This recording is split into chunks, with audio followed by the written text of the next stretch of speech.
Hermanos, que se les bendiga. ¿Quiénes estarían dispuestos a morir por una mentira? Si ustedes saben que algo es mentira, ¿quiénes estuvieran dispuestos a morir por eso? Porque vivir por una verdad cualquiera, ¿verdad? Cualquiera de nosotros puede vivir muchos años con una mentira oculta.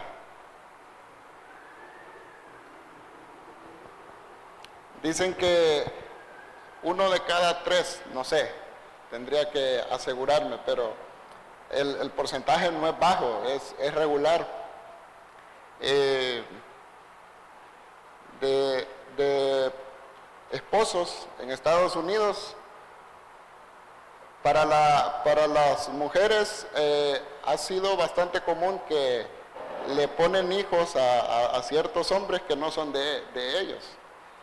Y viven muchos años con esa mentira, que es posible que se dan cuenta hasta ya adultos. Se ven muchas historias de personas que ya adultos se dan cuenta que eso ocurrió. Pero vivir con una mentira es bastante fácil, cualquiera. Pero vivir con una mentira, ¿verdad? Pero morir por una mentira no es fácil. De hecho, es posible que una gran cantidad de personas no estén dispuestas a morir por una mentira. ¿Qué es lo que quiero decir con esto? Que al inicio del cristianismo, los apóstoles, antes discípulos, ahora apóstoles, y todo el cristianismo primitivo sufría persecución. Ser cristiano, ser seguidor de Jesús, llevaba a la persecución, que tenía consecuencias de muerte. Es decir, que no solamente que eran discriminados, sino que podían llegar a morir por seguir a Jesús, por ser seguidor de Jesús. Y esto era el contexto de una historia que vamos a ver el día de ahora. Vamos a estar estudiando el capítulo 4 del libro de los Hechos.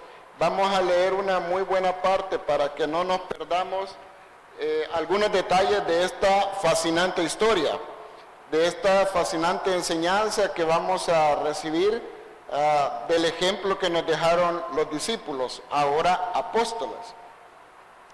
En el capítulo 4 dice de la siguiente manera. Vamos a dedicar unos minutos a leer esta historia y pongámosle mucha atención porque es relevante para cada uno de nosotros. Dice el versículo 1 en adelante del capítulo 4: hablando ellos al pueblo, vinieron sobre ellos los sacerdotes con el jefe de la guardia del templo y los saduceos, resentidos de que se enseñasen al pueblo y anunciasen en Jesús la resurrección de entre los muertos. Y les echaron mano y los pusieron en la cárcel hasta el día siguiente, porque ya era tarde. Pero muchos de los que habían oído la palabra creyeron, y el número de los varones era como 5,000. Aconteció al día siguiente que se reunieron en Jerusalén los gobernantes, los ancianos, los escribas y el sumo sacerdote Anás y Caifás. Estos eran familia, ¿verdad? Y dice Juan y Alejandro y todos los que eran de la familia de los sumos sacerdotes, y poniéndose en medio les preguntaron: ¿con qué potestad o en qué nombre habéis hecho vosotros esto? Entonces Pedro, lleno del Espíritu Santo, les dijo: gobernantes del pueblo y ancianos de Israel, puesto que hoy se nos interroga acerca del beneficio hecho a un hombre enfermo, de qué manera éste haya sido sanado, sea notorio a todos vosotros y a todo el pueblo de Israel, que en el nombre de Jesucristo de Nazaret, a quien vosotros crucificasteis y a quien vosotros Dios resucitó de entre los muertos, por él este hombre está en vuestra presencia sano. Este Jesús es la piedra reprobada por vosotros, los edificadores, la cual ha venido a ser cabeza del ángulo. Y en ningún otro hay salvación, porque no hay otro nombre bajo el cielo dado a los hombres en que podamos ser salvos. Entonces, viendo el denuedo de Pedro y de Juan, y sabiendo que eran hombres sin letra y del vulgo, se maravillaban y les reconocían que habían estado con Jesús. Y viendo al hombre que había sido sanado, que estaba en pie con ellos, no podían decir nada en contra. Entonces les ordenaron que saliesen del concilio y conferenciaban entre sí diciendo: ¿qué haremos con estos hombres? Porque de cierto, señal manifiesta ha sido hecha por ellos, notoria a todos los que moran en Jerusalén, y no lo podemos negar. Sin embargo, para que no se divulgue más entre el pueblo, amenacémosles para que no hablen de aquí en adelante a hombre alguno en este nombre. Y llamándolos, les intimaron que en ninguna manera hablasen ni enseñasen en el nombre de Jesús.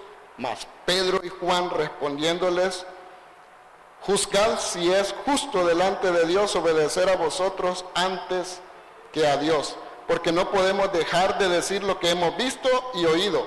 Ellos entonces le amenazaron y le soltaron, no hallando ningún modo de castigarles por causa del pueblo, porque todos glorificaban a Dios por lo que habían hecho, ya que el hombre a quien se había hecho este milagro de sanidad tenía más de 40 años. Hermanos, es una historia bíblica fascinante esta.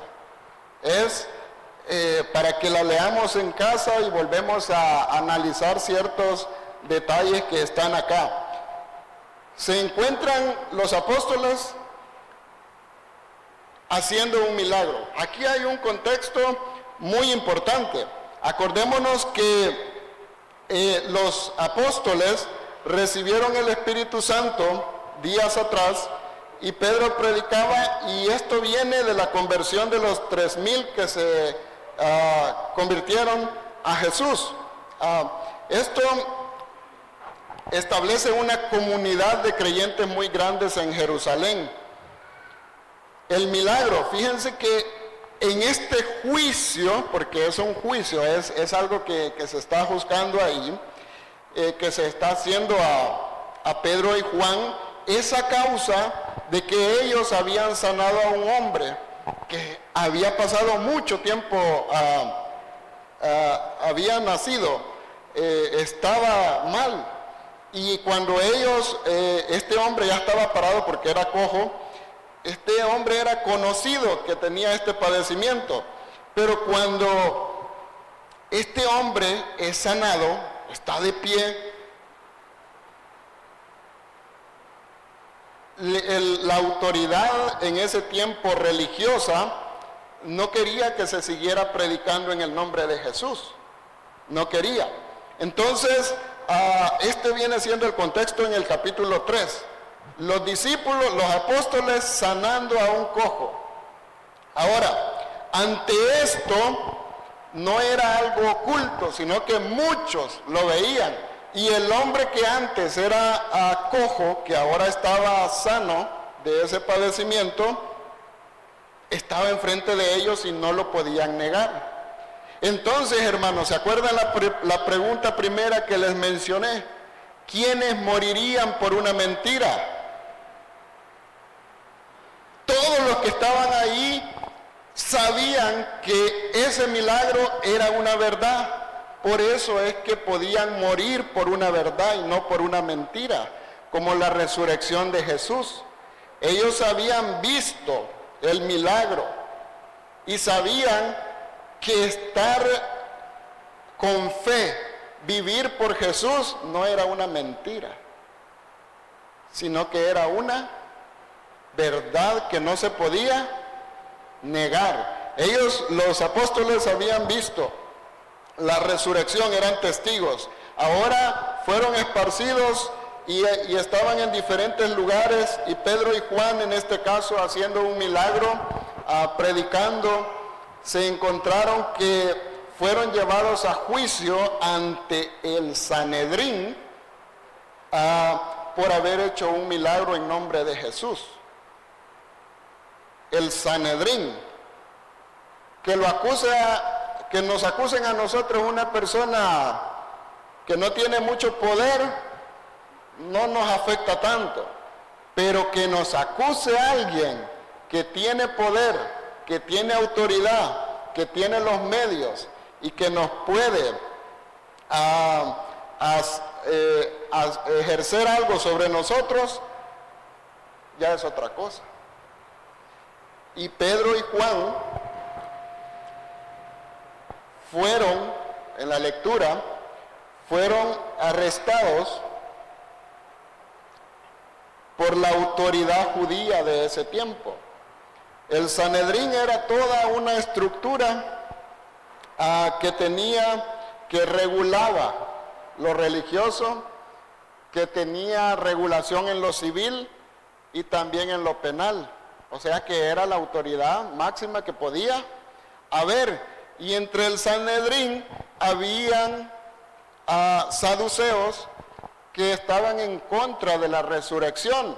Y los discípulos que andaban predicando la resurrección de Jesús. Entonces tenían un desafío claramente con la autoridad de ese tiempo, pero ellos no se podían callar, porque lo que habían visto era verdad. El milagro que ellos habían hecho en el capítulo 3 relatado era verdad y nadie lo podía negar. Entonces,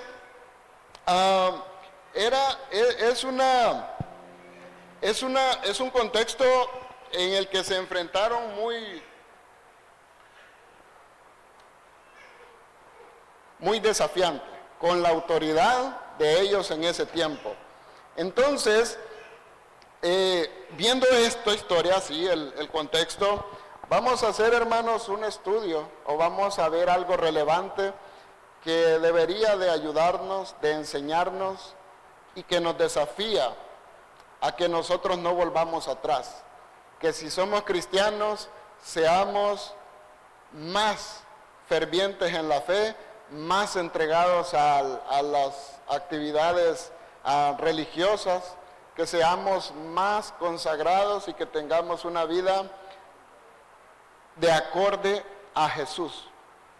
Que sea una vida, la manera de pensar, de hablar, de actuar, lo que hacemos, que vaya en coherencia con el modelo que Jesús nos ha dejado a cada uno de nosotros. Porque es verdad.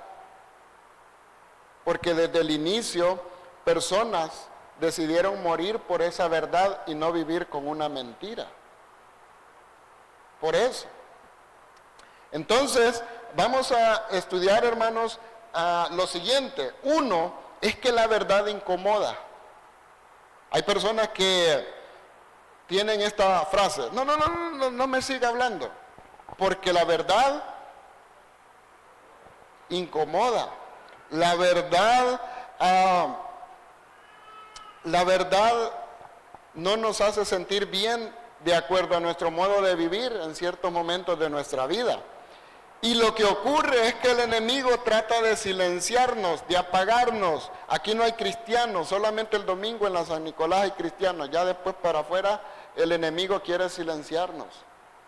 Y no deberíamos caer en esto. Pedro y Juan no enfrentaron una simple crítica, era el Sanedrín, ya lo vimos, máximo tribunal religioso.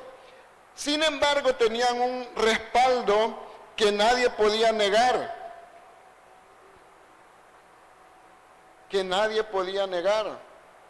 El Sanedrín se reunió para ver cómo silenciaban la verdad, porque el hombre estaba ahí, estaba sano. Dice, nombre, de verdad, ese está ahí. No podemos negar que ellos lo hicieron. Ahora el problema es que lo hicieron en nombre de Jesús, de Jesús. Hermanos, la verdad de seguir a Jesús inevitablemente traerá confrontación con ciertas personas que piensan diferente a nosotros o que tienen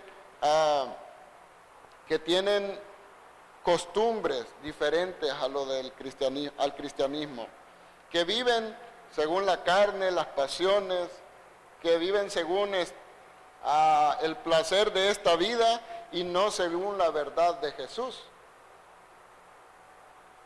Y van a tratar de silenciarlo.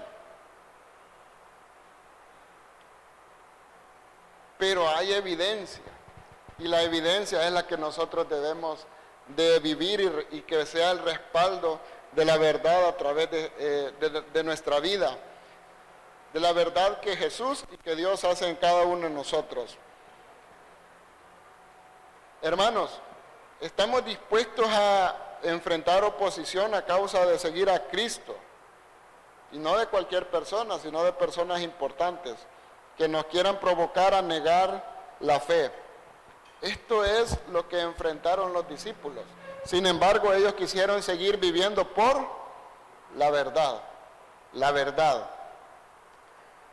Esto se mira en el versículo 5, porque los gobernantes, dice el versículo 5, que los gobernantes, ancianos y los escribas, versículo 6, el sumo sacerdote, que era el más importante, Anás, y su yerno, me parece, Caifás, eran familia, estaban en contra de los apóstoles. De los apóstoles. Por decir la verdad, vamos a generar incomodidad. Y hermanos, cuando nosotros nos sintamos incómodos porque alguien nos diga la verdad, también tomémoslo en cuenta, porque podemos estar en contra de la verdad de Dios también.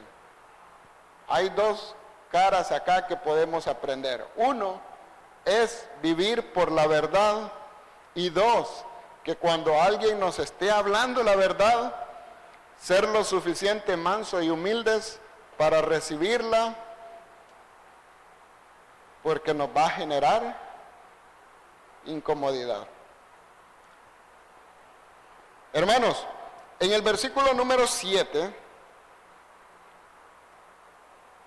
dice lo siguiente: y poniéndoles en medio les preguntaron con qué poder, con qué potestad o en qué nombre habéis hecho vosotros esto. Según la fe cristiana, todo lo que somos, hermanos, todo lo que tenemos, todo lo que hacemos, todo lo que somos capaces de generar, es por gracia y por misericordia de Dios. Todas las habilidades que nosotros tenemos, todo lo que hemos logrado hasta el día de ahora es gracias a Dios. Y a los discípulos les preguntaron por el milagro que habían hecho. ¿Y en nombre de quién? ¿Y por qué?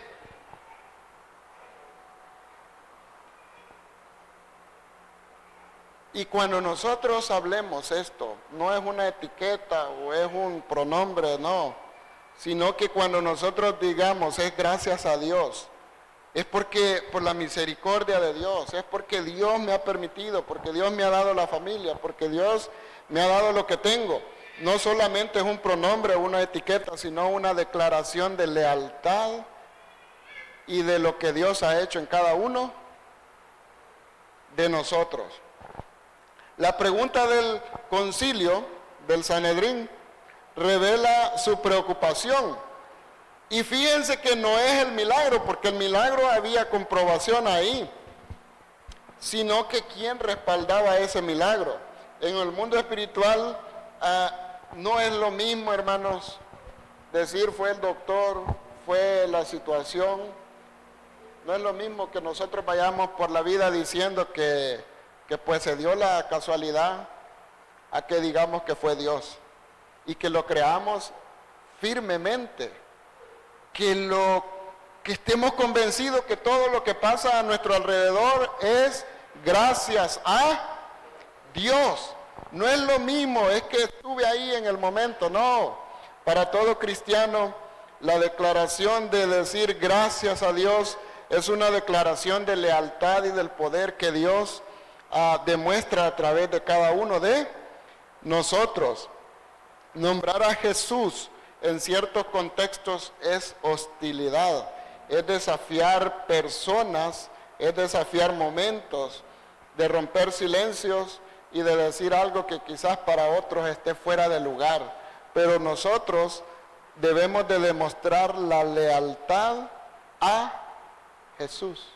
Todo lo que somos, tenemos, todo lo que hemos llegado hasta este momento es gracias a Dios.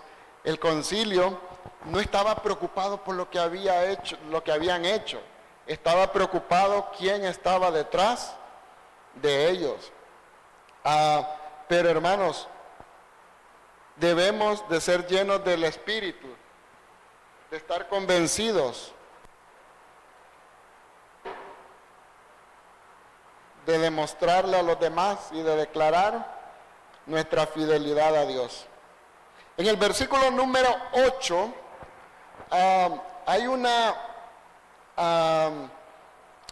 declaración también, y fíjense que vamos a leerlo. Dice: entonces Pedro, lleno del Espíritu Santo, les dijo: gobernantes del pueblo y ancianos de Israel, dice. Fíjense que, nuestro hermano Alberto nos hizo una reflexión acerca de la emoción, del sentimiento, de las ganas que le podemos poner a las alabanzas. Y esto para nosotros, claro que haría ver las alabanzas de manera diferente, las mostraría de manera diferente, salen de manera diferente. Pero hay algo más allá también, y es estar llenos del Espíritu Santo. Llenos del Espíritu Santo es más profundo que ser aficionado, nada más. Un aficionado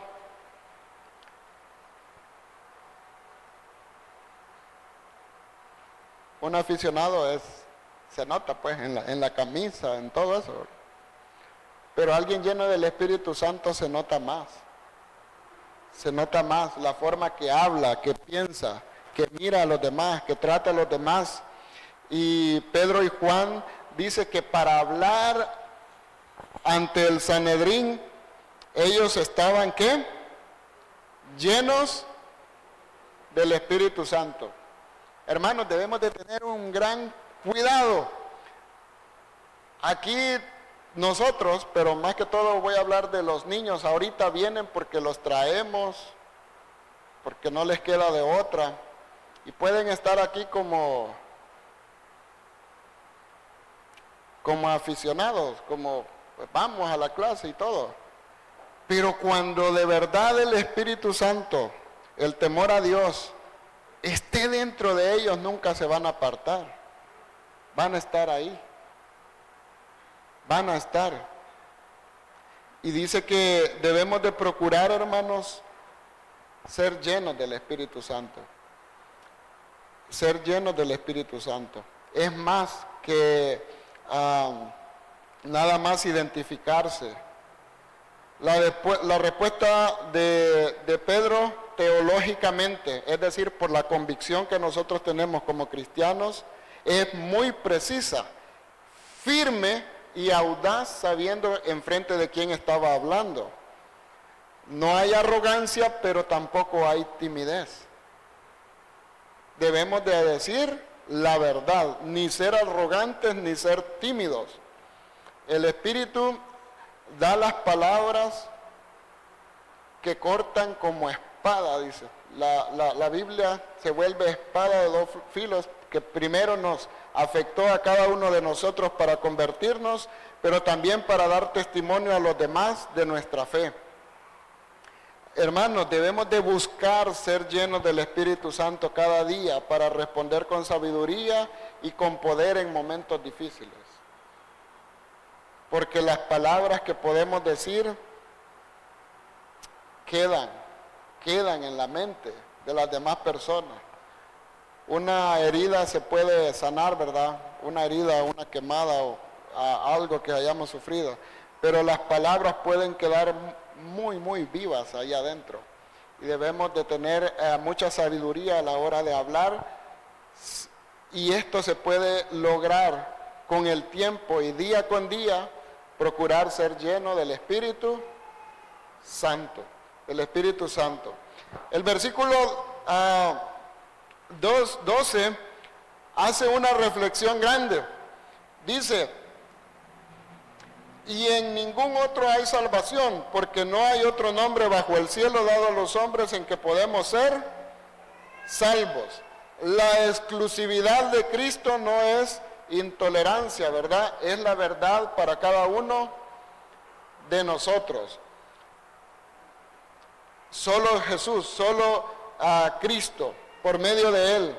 Pedro está siendo muy claro ante este mundo que nos llama a tolerar ciertas cosas que ante Dios no son tolerables. No debemos de amoldar el mensaje de Dios o no torcerlo en el peor de los casos, sino que hablar con la misma palabra. Hay casos, hermanos, en los que nosotros necesitamos ser confrontados directamente con la palabra para poder moldearnos a la forma de Cristo. Y hay personas también que necesitan oír, muy posiblemente a través de nosotros, palabras directas y sin torcer el mensaje que de verdad debe de llegar. No ofrecer otras opciones, sino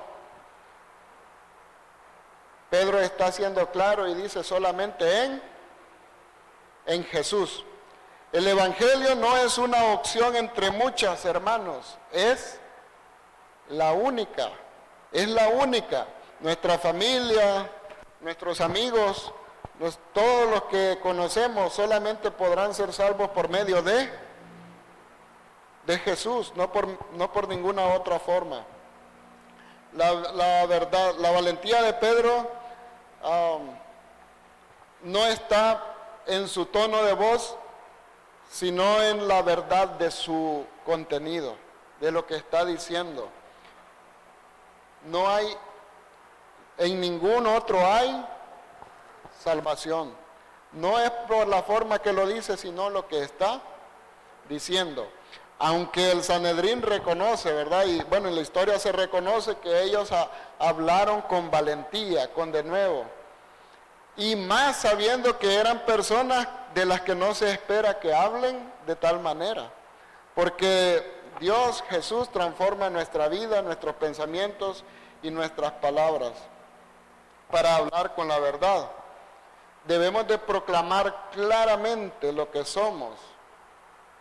Imagínense que un niño crece toda su vida hasta sus 15 años sabiendo que todo lo que hacemos, todo lo que tenemos, todo lo que logramos es gracias a Dios. Imagínenselo nada más, con el ejemplo de ver día con día que todo lo que se hace, se logra, se permite, los alimentos, el trabajo, la salud, todo lo que tenemos, aún las pruebas, es por medio de Dios. Se va a crecer en un temor a Dios enorme, en un temor a Dios bárbaro. Entonces, debemos de proclamar con claridad que no hay otro camino. Estudie. Miren, antes de estudiar, antes de ser excelentísimos profesionales, que aquí hay, en muchos otros lugares hay, antes de ser el mejor profesional que pueda, que hay mucha capacidad y que hay, lo que debemos de ser y vivir es una fe sólida también, antes de lo otro. De hecho, se nos dice en la palabra que busquemos primeramente el reino de Dios y su justicia. Y todo lo demás va a venir por añadidura. Es decir, podemos ser lo mejor, pero teniendo lo primero, que es vivir en temor a nuestro Dios, ser seguidor de Jesús. En el versículo 13, dice esto que les mencioné hace un momento. Dice: entonces, viendo el denuedo de Pedro y de Juan, y sabiendo que eran hombres sin letra y del vulgo, se maravillaron y les reconocían que habían estado con Jesús. La vida de una persona que experimenta la presencia de Jesús es impactante. No importa si es de dónde venga o cómo sea. Hace mucho tiempo les mencioné que cuando visitamos lugares muy marginados, que muy posiblemente de allí, de parecidos, iguales o peores, pudimos haber estado o estamos, eso no influye en la autoridad o en la valentía que podemos llegar a experimentar al tener la verdad de Dios en nuestra vida. No importa, hermanos, de dónde venga una persona.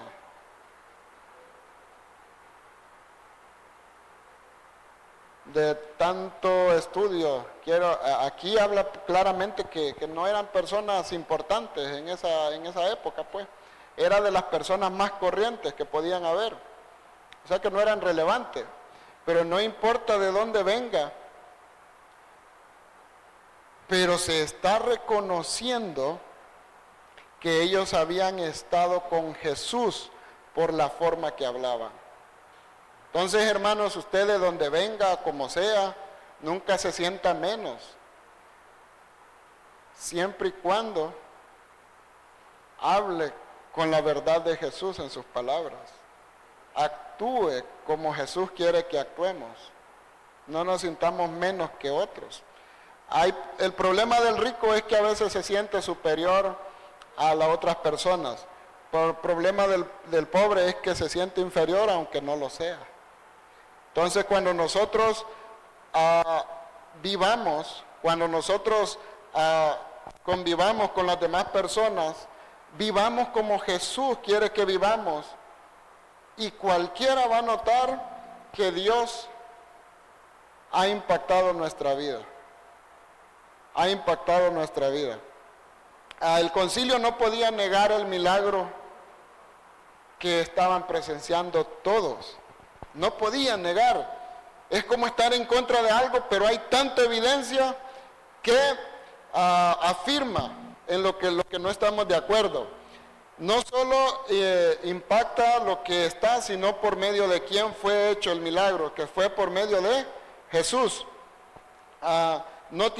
Pedro y Juan no tienen credenciales humanas, no tienen esa autorización humana, pero tienen la evidencia divina. Han estado con Jesús. El fruto de la comunión con Jesús se nota, se mira. La amenaza que podamos recibir como personas, de cualquiera que esté en contra de lo que somos, se disipa con la admiración que podemos tener algunas personas que han demostrado a través del tiempo el temor de vivir con temor a Dios. El concilio decide, no le queda de otra que intimidarles, decirles: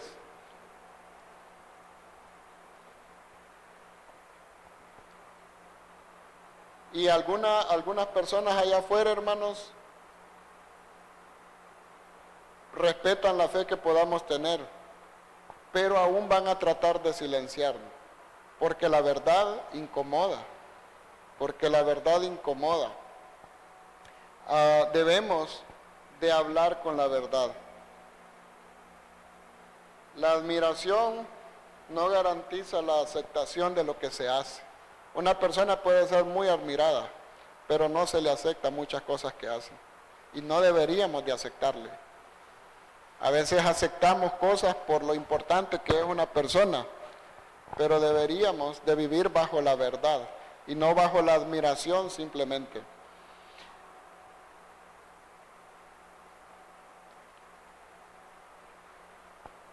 Debemos de vivir reflejando a Jesús, incluso cuando no digamos ninguna palabra. Para ir terminando, hermanos, vamos a ver este versículo número 20.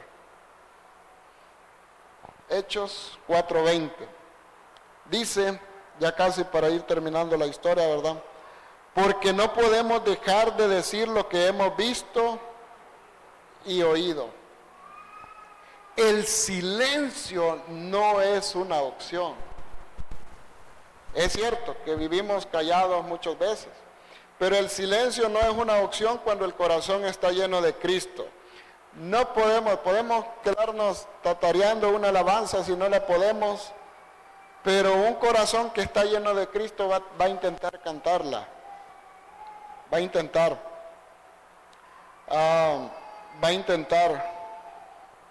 El capítulo culmina con una de las oraciones de una decisión bien importante. Obedecer a Dios antes que obedecer a los hombres. No es una postura arrogante, sino una rendición total a Dios. No es un capricho, sino una decisión que hemos tomado en nuestra vida. Cuando hemos visto lo que Dios ha hecho en nuestra vida, cuando hemos visto lo que Cristo nos ha dado, ser hijos de Dios por medio de Él, cuando nosotros vivimos por la verdad, no por la mentira, cuando vivimos por la verdad, el mundo pierde la autoridad de intimidarnos. El testimonio no es negociable, es inevitable, porque vamos a vivir una fe real.